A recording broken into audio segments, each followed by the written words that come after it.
Hello friends. दोस्तों, क्या आप भी मेरी तरह ही हैं कि आपको किसी को किसी चीज़ के लिए मना करने में ना बहुत प्रॉब्लम होती है।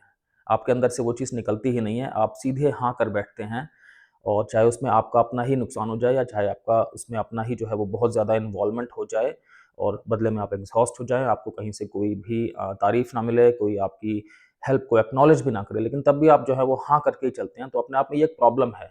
आप ये बात समझिए और इस प्रॉब्लम को समझना इम्पोर्टेंट है और इसके साथ में डील करना, इसको मैनेज करना इम्पोर्टेंट है।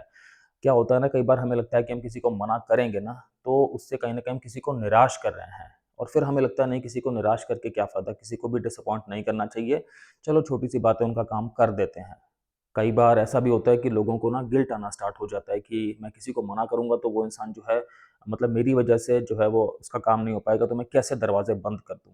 कई बार लोगों को लगता है कि अगर मैं किसी को मना कर रहा हूँ किसी चीज़ के लिए, कोई रिक्वेस्ट लेके आया है मेरे पास, तो फिर ये तो एक तरह से मैं स्वार्थी हो गया ना, और स्वार्थी होना तो गलत है। तो मैं ऐसा नहीं करूँगा, मैं हाँ कर देता हूँ, चाहे मुझे इसके लिए थोड़ा-सा एक्स्ट्रा ही ज़ोर क्यों ना लगाना पड़े, चाहे मुझे इसके लिए मतलब थोड़ा-सा एक्स्ट्रा पुश करना पड़े, लेकिन मैं काम उसका कर देता हूँ। बहुत लोग ऐसे होते हैं कि जो अपनी सेल्फ वर्थ को जोड़ के चलते हैं इस बात से कि वो किस तरह से दूसरों के काम आ पा रहे हैं। अगर उनके पास कोई व्यक्ति अपना काम लेके आया है और वो उस काम को अगर मना करने के बारे में मन में सोच भी रहे हैं, तो उन्हें लगता है कि ऐसा करने से तो मेरी कोई वर्थ ही नहीं बची ना, मतलब मेरी क्या वैल्यू है अगर मैं किसी के काम नहीं आऊँगा। तो इस चक्कर में जो है ये एक तरह से जो एक एसोसिएशन बना रखा होता है अपने मन में, तो इस चक्कर में वो हर एक को हाँ करते चलते हैं और फिर उनके पास अपने लिए टाइम नहीं बचता है। मैं आपके साथ बात करूँगा इस वीडियो में कई सारी ऐसी स्ट्रैटेजीज़ की कि आप कैसे किसी को जो है वो पोलाइटली लेकिन फ़र्मली मना कर सकते हैं। मना करना गलत थोड़ी ना है। अगर कोई चीज़ आपके बस में नहीं है, मतलब कि अगर किसी चीज़ के इन्वॉल्वमेंट में आपको बहुत ज़्यादा एफ़र्ट देना पड़ रहा है, तो फिर वो चीज़ आपकी प्रायोरिटी उस टाइम पे नहीं होनी चाहिए ना। प्रायोरिटी हमारी सेल्फ केयर हमेशा होनी चाहिए।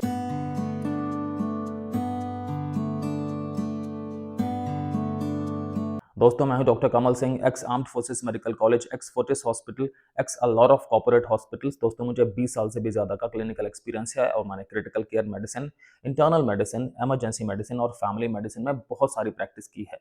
तो भाई, सबसे पहली जो स्ट्रैटेजी है वो ये है कि अपने मन में ना आप नो को एक नेगेटिव वर्ड मत समझिए। आप समझिए कि नो करने का मतलब है कि आप अपनी सेल्फ केयर कर रहे हैं, अपना ध्यान रख रहे हैं। जब आप किसी को मना करेंगे किसी चीज़ के लिए, तभी तो आप वो जो टाइम है या वो जो ऊर्जा है, वो आप अपने ऊपर लगाएँगे ना। तो हमेशा हर एक को अगर आप हाँ करते चलेंगे तो आपके पास अपने लिए ना टाइम बचेगा, ना ऊर्जा बचेगी, ना मोटिवेशन बचेगा। तो अपनी सेल्फ केयर आप कैसे करेंगे? तो आप यहाँ पे ये समझिए, हम किसी को जब नो कर रहे हैं, तो हम एक दरवाज़ा तो बंद कर रहे हैं ना, लेकिन हम अपनी वेल-बीइंग का, अपनी मेंटल वेल-बीइंग का दरवाज़ा खोल रहे हैं, अपने आप को हम प्रायोरिटी पे रख रहे हैं। आप ये मान के चलिए कि अगर आप अपने आप को प्रायोरिटी पे नहीं रखेंगे, तो आपको कौन रखेगा प्रायोरिटी पे? अपना ध्यान पूरी तरह से रखना ये आपका ही काम है। आपकी जो शारीरिक जो आपका इंस्ट्रूमेंट है, जो आपकी मेंटल मशीन है, इन सब चीज़ों का तो ध्यान आप ही रखेंगे ना, ये आपका ही सबसे ज़्यादा जो है वो इम्पोर्टेंट काम है, आपकी प्रायोरिटी होनी चाहिए ये। तो अगर आप किसी को मना कर रहे हैं, तो आप समझिए कि आप अपना वो वाला टाइम बचा रहे हैं, जो टाइम आपको वहाँ लगाना था।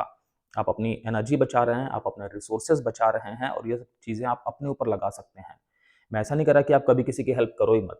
जहाँ पे आप कर पा रहे हैं, वहाँ पे आप ज़रूर करें। लेकिन जहाँ पे आपके मन में एक क्वेश्चन मार्क आ रहा है कि यार मैं करूँ कि मैं ना करूँ, मैं फँसा चुका हूँ या मुझे मन तो नहीं कर रहा करने का लेकिन मुझे करना पड़ेगा। ऐसी जगह पे आप जो है वो अपने ऊपर ध्यान दें, अपने आप को प्रायोरिटी पे रखें और सोचें कि नो करने का मतलब है सेल्फ केयर करना। आप भी समझते हैं बहुत अच्छे से कि हम किसी को खाली कप से मतलब चाय नहीं दे सकते। कप के अंदर चाय होनी चाहिए। तो अगर आपके अंदर ऊर्जा है, अगर आपके अंदर मोटिवेशन है, अगर आपके पास एक्स्ट्रा समय है, तब तो आप किसी की हेल्प करिए। वरना पता लगा आप अंदर से खाली हैं, लेकिन आप फिर भी दूसरों की हर चीज़ में हाँ कर रहे हैं और हर जगह अपना ओवर इन्वॉल्वमेंट कर रहे हैं, तो उससे क्या होगा? उससे आप और ज़्यादा कमज़ोर होते जाएँगे, उससे आप जो हैं वो और ज़्यादा खाली होते जाएँगे और फिर वो चीज़ कहीं न कहीं आपको अंदर से इतना रिक्त कर देगी, आपको अंदर से इतना कुंठित कर सकती है कि फिर आप जो हैं वो एक अलग ही लूप में चले जाएँगे। तो क्या क्यों करना है ऐसा? अगर किसी चीज़ को किसी रिक्वेस्ट को आप मना कर रहे हैं, तो आप ये समझ के चलिए कि वो काम तो कैसे न कैसे करके होगा ही ना। क्योंकि अगर ऐसा कुछ है कि वो काम होने वाला ही नहीं है बिना आपके इन्वॉल्वमेंट के, ये बात तो फिर आपको समझ में आएगी और आप वहाँ पे मना करेंगे भी नहीं। अगली चीज़ आती है कि आप ना कुछ एक लिमिट्स बना के चलिए, कुछ एक बाउंड्रीज़ बना के चलिए कि मैं किस-किस तरह की रिक्वेस्ट को मना करने वाला हूँ। मेरे लिए क्या-क्या चीज़ें बहुत ज़्यादा इम्पोर्टेंट है, जिनमें मैं कोई समझौता नहीं कर सकता। उसे हम कहते हैं एक नॉन नेगोशिएबल की लिस्ट बनाइए। अब हर एक व्यक्ति के लिए ना ये वाली चीज़ अलग-अलग हो सकती है।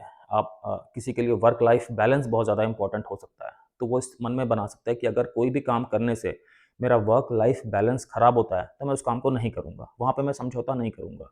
कोई व्यक्ति हो सकता है उसके लिए अपना पर्सनल टाइम बहुत इम्पोर्टेंट हो, तो जहाँ पे भी उसे लगेगा कि मेरा पर्सनल समय जो है वो नष्ट हो रहा है, तो मैं वहाँ पे हाँ नहीं कर सकता, वहाँ पे मैं मना करूँगा ही करूँगा। कोई हो सकता है कि जिसे लगे कि मेरा जो फ़ाइनेंशियल स्टेट है, वो कहीं से भी अफ़ेक्ट नहीं होनी चाहिए, तो ये उसके लिए एक तरह से नॉन नेगोशिएबल हो गया। किसी के लिए हो सकता है कि उसकी इमोशनल स्टेट बहुत ज़्यादा इम्पोर्टेंट हो, कि अगर किसी की मतलब रिक्वेस्ट में हाँ करने की वजह से क्या हो रहा है कि जो मेरा एक भावनात्मक स्तर है, वो नीचे आ रहा है। अगर मैं मानसिक रूप से परेशान हो रहा हूँ, अगर मेरी इमोशनल स्टेट खराब हो रही है, तो मैं उस जगह पे हाँ नहीं करूँगा, क्योंकि मेरे लिए वो चीज़ बहुत ज़्यादा इम्पोर्टेंट है, मेरे लिए वो चीज़ प्रायोरिटी है, वहाँ पे मैं समझौता नहीं करूँगा। इस तरह से आप अपनी भी एक लिस्ट बनाइए। अगली चीज़ है कि आप अपनी भावनाओं पे ध्यान दीजिए। जब आपके पास कोई भी इंसान एक रिक्वेस्ट लेके आ रहा है, तो आपके अंदर कैसी भावनाएँ उमड़ रही हैं? आपको फ्रस्ट्रेशन की भावना आ रही है, आपके अंदर से बहुत ज़्यादा आपको एग्ज़ॉशन की भावना आ रही है, आपको गुस्सा-सा आ रहा है, आपको अंदर से चिड़चिड़ापन हो रहा है, आपको ऐसा लग रहा है कि यार मैं बिल्कुल हेल्पलेस हो गया हूँ, मुझे हाँ करना ही पड़ेगा क्योंकि मेरे पास कोई और चारा ही नहीं है। इस तरह की कोई भी भावना अगर आपके मन में आ रही है ना, तो बिल्कुल ये अपने आप में एक इंडिकेशन है कि जो ये वाला काम है, इसमें आपका इन्वॉल्वमेंट शायद नहीं होना चाहिए, क्योंकि आपकी जो एनर्जीज़ हैं, जो आपकी एक तरह से बाउंड्री है ना, वो ऑलरेडी ब्रीच हो रही है। आपकी बाउंड्री के बाहर वाली चीज़ है ये, और आप फिर भी इसे एडजस्ट करने की कोशिश कर रहे हैं, क्योंकि आपका नेचर ही ऐसा है। कुछ एक तरह की बाउंड्रीज़ बनाइए, जैसे टाइम बाउंड्री हो गई, कि मतलब आप कितना टाइम उस काम को दे सकते हैं, किसी दूसरे की रिक्वेस्ट को आप दे सकते हैं। इमोशनल बाउंड्री भी कई जगह इम्पोर्टेंट होती है कि आप इमोशनली मतलब भावनात्मक रूप से कितना बर्डन लेने के लिए तैयार हैं किसी के लिए अगर आप हाँ कर रहे हैं तो। मतलब उस हाँ करने के पीछे आपको कई सारी चीज़ें जो हैं वो झेलनी पड़ेंगी, तो आप कितना मानसिक जो है वो बर्डन ले सकते हैं यहाँ पे। अगली चीज़ आती है मेंटल स्पेस, कि आप कितनी मेंटल एनर्जी दूसरे पे खर्च करने के लिए रेडी हैं। फ़ाइनेंशियल बाउंड्री भी आ सकती है कि आप जो है कितना अपने फ़ाइनेंसेस जो है वो दूसरे पे लगा सकते हैं। ये सब चीज़ें ध्यान रखिए, और इनमें से कोई भी चीज़ जो है वो उस पे आप अपनी एक तरह से लिमिट जो है वो क्रॉस नहीं करेंगे, ये मान के चलिए, ये बहुत सख्त रूल है। इस रूल को आपको फ़ॉलो करना है। एक ये भी चीज़ है कि अगर आपको इकट्ठे मतलब बड़ी बाउंड्रीज़ बनाने में प्रॉब्लम है, बड़ी लिमिट्स रखने में प्रॉब्लम है, तो आप छोटे से स्टार्ट कर सकते हैं कि आप पहले लोगों की जो छोटी-छोटी रिक्वेस्ट आती है ना, उन्हें मना करने में अपने अंदर एक तरह से ईज़ी महसूस करिए, करना स्टार्ट करिए। जब आप छोटी-छोटी सी रिक्वेस्ट के बारे में इस तरह से अप्रोच लेंगे कि उन्हें आप मना करेंगे, रेज़िस्ट करेंगे, तो फिर धीरे-धीरे आपके अंदर ये वाली चीज़ मतलब आती रहेगी, आना स्टार्ट हो जाएगी, कि फिर आप एक तरह से बड़े-बड़े जो काम होते हैं, जो बड़ी रिक्वेस्ट होती हैं, उनको भी आप सहजता से मना कर पाएँगे, और आपको अंदर से कोई गिल्ट या परेशानी की भावना नहीं आएगी। अगली चीज़ आती है कि आपका जो बात करने का स्टाइल है ना, वो बिल्कुल उसे आप रिस्पेक्टफुल रखिए, और उसे बिल्कुल आप जो है फ़र्म रखिए। मतलब कि उसमें कहीं से भी कोई डाउट वाली आशंका ना हो। जो आप मैसेज पास करना चाह रहे हैं, वो बिल्कुल क्लियर पास होना चाहिए। तो आपकी जो स्पीच है, वो बिल्कुल डायरेक्ट होनी चाहिए। उसमें आप अंदर से कोई भी संकोच मत करिए। तो घुमा-फिरा के बात नहीं करनी है हमें। अगर हमसे कोई ऐसी रिक्वेस्ट आ रही है जो हम करने में असक्षम हैं, तो हमें ये नहीं कहना कि आई एम नॉट श्योर, या मैं सोचता हूँ, मैं देखता हूँ, या मुझे ऐसा लग रहा है। ऐसी कोई भी चीज़ मत बोलिए। सीधे-सीधे जो आपकी जो बिल्कुल फ़र्म बात है, जिसमें कोई डाउट नहीं है, जो बिल्कुल एक तरह से स्ट्रेट फॉरवर्ड है, वो बोलिए कि मैं आपके ऑफ़र की रिस्पेक्ट करता हूँ, बहुत एप्रिशिएट करता हूँ, लेकिन मैं इसमें अपना समय नहीं दे पाऊँगा। इस तरह के कारण हैं। अगर आपको लगता है कारण बताने हैं, तो आप कारण बता दीजिए। लेकिन इसमें आपको जो एक तरह से मना करना है ना, वो बिल्कुल डायरेक्ट मना करना है, कहीं से भी उसमें संदेह वाली बात नहीं होनी चाहिए। आप सैंडविच मेथड का इस्तेमाल भी कर सकते हैं। सैंडविच मेथड में क्या होता है कि एक तरह से एक वाक्य के 3 पार्ट होते हैं। जो पहला पार्ट है, उसमें आप एक तरह से पॉज़िटिविटी रखेंगे, सकारात्मक बात करेंगे। फिर आप जो है मना कर देंगे, जो बीच वाला पार्ट है उसमें आप नो वाला काम कर देंगे, और उस जो वाक्य का लास्ट पार्ट है, वहाँ पे भी आप एक तरह से उनको एप्रिसिएशन ही देंगे।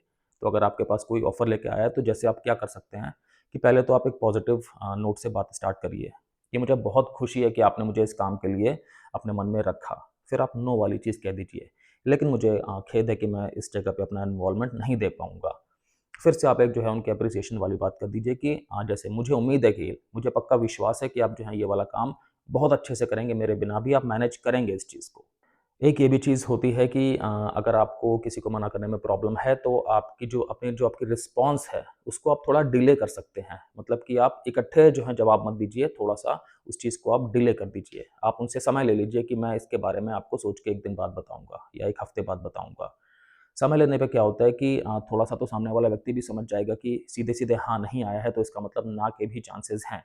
और आपको भी अपने मन में थोड़ा-सा एक तरह से शिफ्ट होने में टाइम मिल जाता है, थोड़ा-सा आप उस चीज़ में ज़्यादा अभ्यस्त हो सकते हैं, प्रैक्टिस कर सकते हैं और आप जो हैं वो मतलब जो आपके मुँह से हाँ निकलने वाला था, उसे आप ना में तब्दील कर सकते हैं फाइनली। और आप क्या कर सकते हैं कि आप व्यक्ति को एक अल्टरनेटिव प्रदान कर सकते हैं। अगर आप वाक़ई उनकी हेल्प करना चाहते हैं, लेकिन आप मजबूरीवश नहीं कर पा रहे हैं कि अगर मैं करूँगा ना तो मतलब जो मेरी लाइफ़ है ना वो थोड़ा-सा ज़्यादा डिसबैलेंस हो जाएगी। यहाँ पे आप उनको एक अल्टरनेटिव प्रदान कर सकते हैं कि फॉर एग्ज़ाम्पल कि मतलब मैं तो इन्वॉल्व नहीं हो पाऊँगा इस चीज़ में, लेकिन आप उसके पास जा सकते हैं और उसके पास जो है वो सारी चीज़ें हैं, आपकी मदद करने के लिए समय भी है उसके पास और वो आपकी मदद कर पाएगा शायद। एक बार आप उससे पूछ लीजिए। किसी भी व्यक्ति का नाम आप बता सकते हैं जो आपको लगता है कि सही कैंडिडेट है।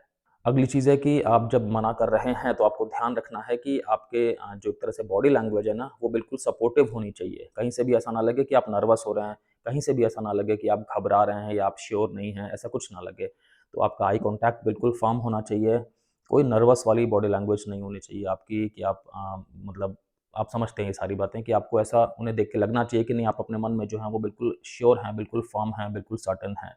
तो आराम से बैठिए, स्ट्रेट बैठिए, अंदर से कॉन्फिडेंट रहिए और सीधे-सीधे जो है वो आँखें में आँखें डाल के बात करिए, प्लेज़ेंट तरीके से बात करिए, लेकिन आपकी जो बात है वो सशक्त होनी चाहिए और वो बिल्कुल डिसिसिव होनी चाहिए कि आप जो हैं इस काम में इन्वॉल्वमेंट नहीं कर पाएँगे।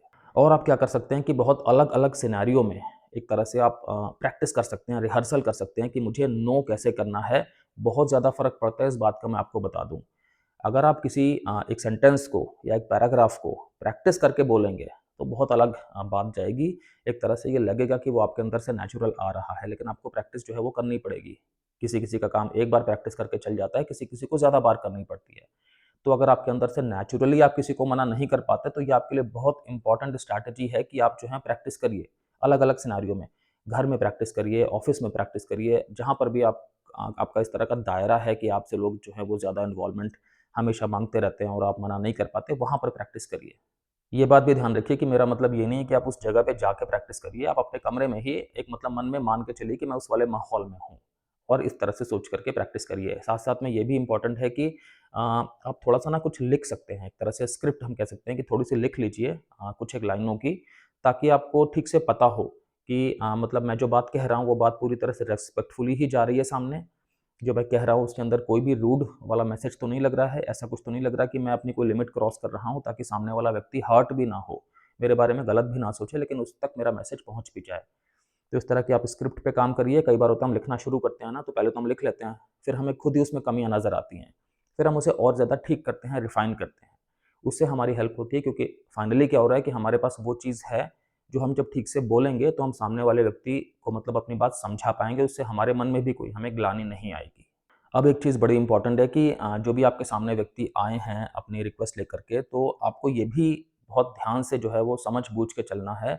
एक तरह से एनालिसिस करते रहना है कि कहीं वो आपको किसी तरह से गिल्ट ट्रिप पे तो नहीं डाल रहा है, कहीं वो आपको किसी तरह से मैनिपुलेट करने की कोशिश तो नहीं कर रहा है। क्योंकि अगर ऐसा कोई भी नेगेटिव व्यवहार वो कर रहे हैं, तो फिर जो है वो आपको सावधान रहना है, उस जगह पे आपको शिकार नहीं होना, उस जगह पे आपके अंदर और ज़्यादा आपको फ़र्म हो जाना चाहिए कि मैं जो इनको मना करना चाह रहा था ना, वो ठीक ही चाह रहा था और मुझे इन्हें मना ही करना है। क्योंकि ये तो अपना काम निकालने के लिए एक तरह से मुझे ही मतलब अपना शिकार बना रहे हैं, मुझे ही गिल्ट ट्रिप पे डाल रहे हैं। कई बार लोग ऐसा कहते नहीं हैं कि यार मुझे तो ठीक ही लग रहा था कि मन में मुझे लग रहा था कि मैं तुम्हारे पास ना आऊँ क्योंकि मैं आऊँगा तो तुम मुझे मना ही करोगे, तुम कुछ ना कुछ बहाना ही बनाओगे। तो इस तरह की चीज़ है या कोई इस तरह से भी कह सकता है कि अगर आप ये काम को नहीं करेंगे ना तो फिर ये काम बेकार है, मैं इस काम को करूँगा ही नहीं, मैंने तो ये काम इसीलिए सोचा था करने के लिए क्योंकि मुझे है कि आप इस काम को कर ही दोगे। कोई भी इस तरह की चीज़ अगर वो आपको कह रहे हैं कि आपको अंदर से नहीं सही लग रहा, आपको लग रहा है कि एक तरह से आपका इस्तेमाल करने वाली मानसिकता छुपी हुई है पीछे, तो आपके अंदर एक तरह से एक मतलब आपको स्ट्रेंथ ही मिलेगी कि यार मैं बहुत ठीक सोच रहा था कि मैं मना करूँगा यहाँ पे। आपसे ये भी कह सकते हैं कि अगर आपको रियली में परवाह है इस चीज़ की मेरी, तो आप इस काम को ज़रूर करेंगे। अगर आपको रियली मतलब हमारी दोस्ती या रिश्ता जो भी है, अगर आप उसकी इज़्ज़त करते हैं, तो आप ये काम करेंगे। तो इस तरह की जो चीज़ें हैं बोलना ना, ये अपने आप में किसी को बिल्कुल ग्लानि में धकेलने वाली बात होती है। आप इसका बिल्कुल भी शिकार मत होना, ये बहुत प्रैक्टिकली लोग इस चीज़ को यूज़ करते हैं, किसी को गिल्ट में डालने वाली भाषा बोलना। तो अगर ऐसा कुछ है, तो आपको पता है कि आपको क्या करना है। एक चीज़ ये भी है कि बहुत बार लोग क्या करते हैं कि लगातार पीछे ही पड़े रहते हैं, उस कन्वर्सेशन को एंड होने ही नहीं देते जब तक कि वो हाँ ना सुन लें। तो अगर आप किसी ऐसे जटिल व्यक्ति के साथ में हैं, फँस गए हैं, तो वहाँ पे आपको क्या करना है कि आपको कन्वर्सेशन जो है वो ख़त्म भी करनी है ग्रेसफुली। तो बस यही चीज़ है कि आपने अपना जो आपका स्टेटमेंट है ना, आपको उसी पे रहना है और उस पे बिल्कुल आपको फ़र्मली रहना है, पॉज़िटिवली रहना है कि मैं सारी बातें समझता हूँ, लेकिन मैं अनफॉर्च्युनेटली आपकी मदद यहाँ पर नहीं कर पाऊँगा। इस चीज़ पे आपको ना बिल्कुल टिके रहना है और आपको ये भी ध्यान रखना है कि आपकी बॉडी लैंग्वेज कहीं से भी खराब ना हो, आप कहीं से भी एग्रेसिव ना लगें, कहीं से भी आप उनको रूड ना लगें। अगला स्टेप इम्पोर्टेंट है कि आप जब किसी को मना करते हैं ना, तो आपके अंदर गिल्ट वाली भावना नहीं आनी चाहिए। इस तरह से भी अपने मन पे कुछ काम करिए। आप एक तरह से ना मतलब गिल्ट को रिफ्रेम करिए ग्रोथ में, कि अगर मैं किसी को मना कर रहा हूँ, तो वो तो ठीक है। उससे हो क्या रहा है? उससे मेरी ही ग्रोथ हो रही है ना, तो मुझे मना करने में गिल्ट क्यों आना चाहिए? नहीं आना चाहिए। आपके मन में जो इस तरह के विचार आ रहे हैं ना गिल्ट वाले, उनको आप चैलेंज करिए। उस विचार का आप ठीक से आकलन करिए, ये विचार क्या कह रहा है? कि मैंने अगर इस फलाने इंसान की मदद नहीं की तो मैं गलत हूँ, लेकिन क्या ये बात सही है? क्या सच में किसी की मदद ना करने पे इस जगह पे मैं गलत हो जाता हूँ, जबकि उसकी मदद पूरी तरह से सिर्फ़ मुझ पे डिपेंड नहीं करती? वो ये काम कहीं और से भी, किसी और से भी करवा सकते हैं, उनके पास बहुत सारे रिसोर्सेज़ हैं। तो यहाँ पर ऐसा तो नहीं कि अगर मैं नहीं करूँगा तो उनका काम नहीं होगा, तो फिर मैं कैसे गलत हो गया? और मैं नहीं कर रहा हूँ क्योंकि मैं नहीं कर पा रहा हूँ। यहाँ पे ये चीज़ अपने आप को समझाना बहुत ज़रूरी है, कि मैं अगर अपनी ज़िंदगी में सारा का सारा समय सबको ही दे दूँगा, तो मैं अपना ध्यान कैसे रखूँगा या रखूँगी? आपको एक चीज़ और भी ध्यान रखनी है कि कई बार आपको ना जब आप किसी को मना करेंगे तो वो आपको पुश बैक करेंगे, आपके साथ थोड़ा-सा गलत व्यवहार करेंगे। मतलब आपके साथ थोड़ा आक्रामक होंगे या आपको लगेगा कि उनकी टोन चेंज हो गई है, वो आस-पास का जो माहौल है ना वहाँ पे थोड़ा-सा एक मतलब वो माहौल टेंस हो गया है। ऐसे में आपको बिल्कुल अंदर से शांत रहना है, काम रहना है, न्यूट्रल रहना है, आपको कहीं से भी अपनी बॉडी लैंग्वेज में कोई भी नेगेटिव चीज़ शो नहीं करनी है, आपको रिस्पेक्टफुल ही रहना है। यहाँ पर आप एक ब्रोकन रिकॉर्ड टेक्निक होती है, उसका इस्तेमाल भी कर सकते हैं, कि अगर वो अपनी चीज़ को बार-बार रिपीट करे जा रहे हैं, तो जो आपका भी स्टेटमेंट है, जो आपने भी अपना एक डिसीजन लिया है, आप भी उस चीज़ को बार-बार उसी तरह से रिपीट कर सकते हैं। बिना भावना में आए, बिना कहीं से भी तैश में आए और बिना कहीं से भी ऐसा लगे कि आप अंदर से जो हैं वो मतलब कि अंदर से आप थोड़ा प्रताड़ित हो रहे हैं या आप अंदर से जो हैं एक तरह से मतलब अनस्टेबल हो रहे हैं, ऐसा बिल्कुल ना लगे। एकदम सामान्य रूप से कि जैसे बिल्कुल सीरियस टोन में, बिल्कुल एक तरह से न्यूट्रल वॉइस में, फर्म वॉइस में आप अपनी चीज़ को लगातार रिपीट कर सकते हैं। ब्रोकन रिकॉर्ड टेक्निक कहते हैं इसे। आप ये मान के चलिए कि कोई भी स्किल अगर हमें एक्वायर करनी है ना, जो हमारे अंदर नहीं है, तो उसके लिए हमें टाइम देना पड़ता है, उसके लिए हमें मेहनत करनी पड़ती है। तो किसी को नो करना भी, अगर आपके अंदर से ये वाली चीज़ आती नहीं है, तो ये भी अपने आप में जो है एक स्किल एक्वायरिंग चीज़ ही है, जिसमें आपको टाइम देना पड़ेगा, जिसमें आपको प्रैक्टिस लगातार करनी पड़ेगी। तो आप, जैसे मैंने पहले भी कहा था, कि छोटे-छोटे से रोल प्ले करते रहिए किसी के साथ में, जो आपका कोई दोस्त हो, जिसके साथ आप कंफर्टेबल हों। उसके साथ में आप ये वाली एक तरह से एक्टिंग करते रहिए, रिहर्सल करते रहिए, ताकि कभी रियल लाइफ़ में जब आपको करना हो, तो आप ठीक से वहाँ पे ये चीज़ कर पाएँ, किसी को मना कर पाएँ। अपनी स्क्रिप्ट लिख कर के वो काम करिए आप अलग-अलग तरह के माहौल के हिसाब से। साथ-साथ में जब भी आप किसी को मना करें, चाहे किसी छोटी चीज़ के लिए, चाहे किसी बड़ी चीज़ के लिए, तो अपने मन में उस चीज़ को आप सेलिब्रेट भी करिए।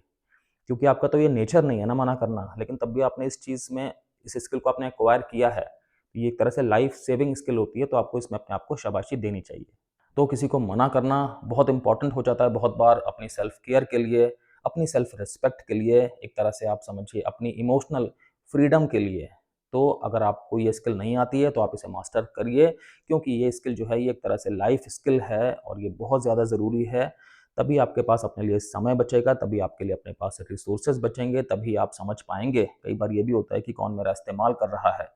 क्योंकि अब जब किसी को अगर आपने मना किया जेन्युइनली समझा करके कि आपके ऐसे-ऐसे कारण हैं, लेकिन उसके बाद क्या है कि उन्होंने आपको मैनिपुलेट करना स्टार्ट कर दिया, वो आपके साथ एक तरह से उन्होंने कोल्ड शोल्डरिंग स्टार्ट कर दी, आपके साथ वो एक तरह से विपरीत ध्रुव पे आ गए। तो फिर क्या है, आपको समझ में आ गया ना कि देखो ये वाला व्यक्ति जो है ये मेरा इस्तेमाल करना चाह रहा था। तो यहाँ पर क्या हो रहा है? यहाँ पे लॉन्ग टर्म में तो आपका ही बेनिफिट हो रहा है ना। तो दोस्तों, अगर आप मेरे साथ कनेक्ट कर पाए हैं, अगर आपको वीडियो अच्छा लगा है तो वीडियो को लाइक कर दीजिएगा। अगर आपने अभी तक मेरे चैनल को सब्सक्राइब नहीं किया है तो प्लीज़ सब्सक्राइब भी कर दीजिएगा। Thank you so much.